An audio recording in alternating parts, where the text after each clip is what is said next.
Friends পুনৰবাৰ আপোনালোক সকলোকে মোৰ ইউটিউব চেনেল দৰ্শনলৈ স্বাগতম জনালোঁ। আজি মই কোনো ধৰণৰ নতুন টপিক ডিছকাছ নকৰোঁ, যিহেতু মই লাষ্ট ভিডিঅ'ত ইণ্ডিয়ান কনষ্টিটিউশ্যনৰ যিটো হিষ্টৰিকেল ব্ৰেকডাউন হয় তাৰ ওপৰত ডিছকাছ কৰিছিলোঁ। তাৰ কিছু অংশ থাকি গৈছিলে। মই আজি ইণ্ডিয়ান কনষ্টিটিউশ্যনৰ যোনটো হিষ্টৰিকেল ব্ৰেকডাউন হয় তাৰ নেক্সট পাৰ্টটোলৈ আপোনালোকৰ মাজত উপস্থিত হ'লোহি। আপোনালোকে ভিডিঅ'টো সম্পূৰ্ণ শেষলৈকে চাই থাকিব, তেতিয়া সকলো বুজি পোৱাত অতি সহজ হ'ব।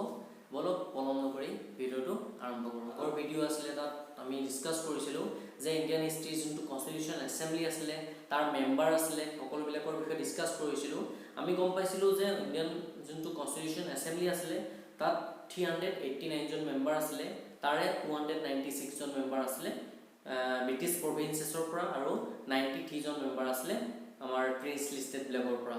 আৰু তাৰে যদি আমি 296ৰ মেম্বাৰ দুভাগ কৰোঁ, যে তাৰে আমি কিমান পাম, 292 জন মেম্বাৰ আমি কি পাম, গভৰ্ণৰ ষ্টেটবিলাকৰ পৰা পাম।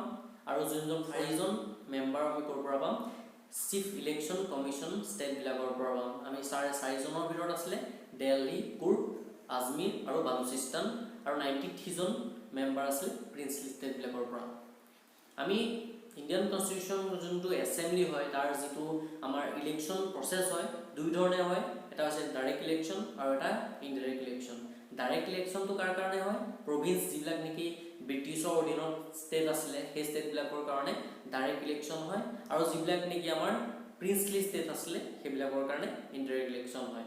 আমাৰ 1946ত যেতিয়া নেকি আমাৰ কনষ্টিটিউশ্যন এছেম্বলিখনৰ কাৰণে 389 মেম্বাৰ্ছৰ কাৰণে ইলেকশ্যন হৈছিলে, সেই ইলেকশ্যনত আমাৰ 208 জন মেম্বাৰ আছিলে আমাৰ ইণ্ডিয়ান নেশ্যনেল কংগ্ৰেছৰ পৰা, 73 জন মেম্বাৰ আছিলে আমাৰ মুছলিম লীগৰ পৰা, আৰু 15 মেম্বাৰ আছিলে আমাৰ যিবিলাক নেকি ইণ্ডিপেণ্ডেণ্ট ষ্টেট আছিলে তাৰ পৰা আহিছিলে। এটা ইম্পৰ্টেণ্ট কথা মনত ৰাখিব যে আমাৰ মহাত্মা গান্ধী আৰু মহম্মদ আলী জিন্না দুইজন ব্যক্তিয়ে কিন্তু কনষ্টিটিউশ্যন এছেম্বলিৰ পাৰ্ট নাছিলে। তেওঁলোক সেইটো সময়ত আমাৰ ইণ্ডিয়ান কনষ্টিটিউশ্যনখনৰ বনোৱাৰ ক্ষেত্ৰত তেওঁলোক জড়িত নাছিলে। আমাৰ যেতিয়া নেকি কনষ্টিটিউশ্যন এছেম্বলি কমপ্লিট হ'ল বা কনষ্টিটিউশ্যন এছেম্বলিৰ ইলেকশ্যন প্ৰচেছটো কমপ্লিট হ'ল, 389 জন মেম্বাৰ চিলেক্ট কৰিলে।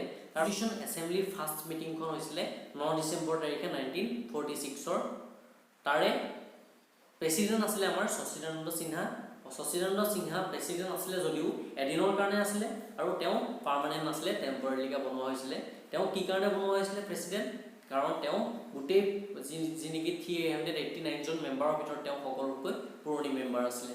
আৰু 11 ডিচেম্বৰ তাৰিখে ডক্টৰ ৰাজেন্দ্ৰ প্ৰসাদক পাৰ্মানেণ্ট প্ৰেচিডেণ্ট হিচাপে চিলেক্ট কৰা হৈছিলে। 13 ডিচেম্বৰ তাৰিখে আমাৰ 1946ত কি হ'ল, আমাৰ যোন জৱাহৰলাল নেহৰু তেখেতে অবজেক্টিভ ৰিজলিউশ্যন পাছ কৰিছিলে। অবজেক্টিভ ৰিজলিউশ্যন বৰ্তমান সময়ত প্ৰিএম্বল বুলি জনা যায়। অবজেক্টিভ ৰিজলিউশ্যনখনৰ মানে কি হৈছিলে, ইণ্ডিয়ান কনষ্টিটিউশ্যনখনৰ এটা আৰম্ভণি বুলি ক'ব পৰা যায়। তাত ইণ্ডিয়ান কনষ্টিটিউশ্যনখনৰ এটা ব্ৰিফ আইডিয়া দিয়া থাকে।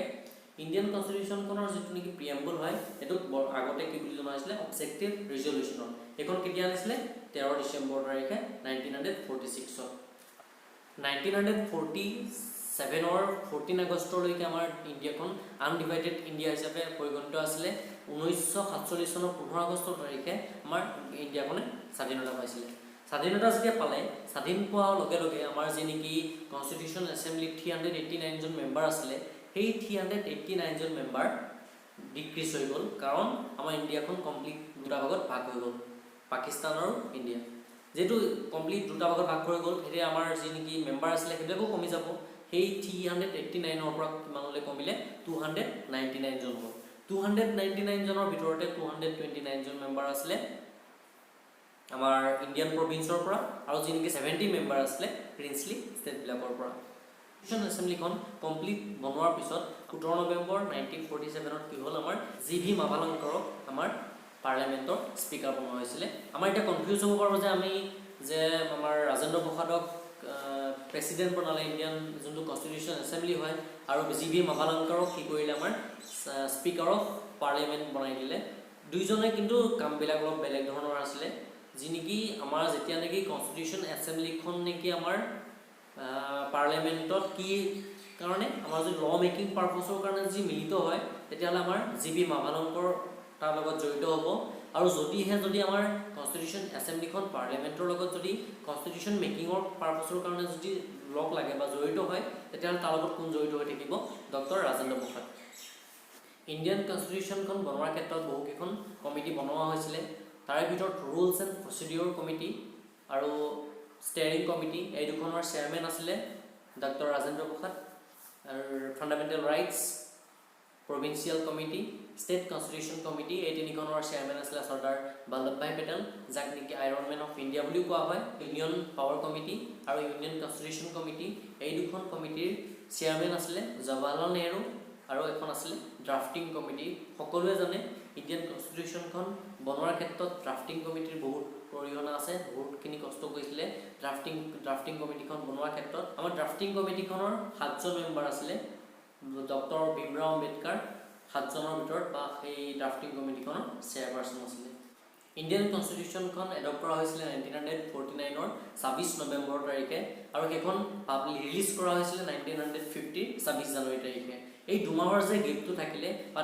গেপটো যে ৰলে অলৰেডি 1949 চনৰ 26 নৱেম্বৰ তাৰিখে কমপ্লিট বনাই হৈ গ'ল কিন্তু তেতিয়া আমাৰ কনষ্টিটিউশ্যনখন জনসাধাৰণৰ ওপৰত খটুৱা নাছিলে কি কাৰণে নাছিলে ইয়াৰ এটা কাৰণ আছে কাৰণটো হৈছে যে 1930 চনৰ 26 জানুৱাৰী তাৰিখে যিনকি আমাৰ পূৰ্ণ স্বৰাজ সেশন হৈছিলে বা আমাৰ লাহোৰ সেশন বুলি কোৱা হয় হেতু হৈছিলে সেই সময়ত আমাৰ ফাৰ্ষ্ট প্ৰাইম মিনিষ্টাৰ জৱাহৰলাল নেহৰুৱে কমপ্লিট ইণ্ডিপেণ্ডেন্স মানিছিলে যাৰ কাৰণে নেকি আমাৰ 1950 চনৰ 26 জানুৱাৰী তাৰিখে গণতন্ত্ৰ দিৱস হিচাপে পালন কৰা হয় আৰু তাৰ লগতে আমাৰ কনষ্টিটিউশ্যনখন এই 26 জানুৱাৰীৰ পৰা আমাৰ জনসাধাৰণৰ ওপৰত আমাৰ লাগু কৰা হৈছিল ইণ্ডিয়ান কনষ্টিটিউশ্যনখন বনোৱাৰ কাৰণে আমাৰ বহুত সময়ৰ প্ৰয়োজন হৈছিলে বহুত টকাৰ প্ৰয়োজন হৈছিলে হেতু সময়ত আমাৰ ইণ্ডিয়ান কনষ্টিটিউশ্যনখন বনাবলৈ 2 years 11 months and 18 days লাগিছিলে আৰু ইয়াৰ কাৰণে কনষ্টিটিউশ্যনখন বনাবৰ কাৰণে 64 লাখ টকাৰ দৰকাৰ হৈছিলে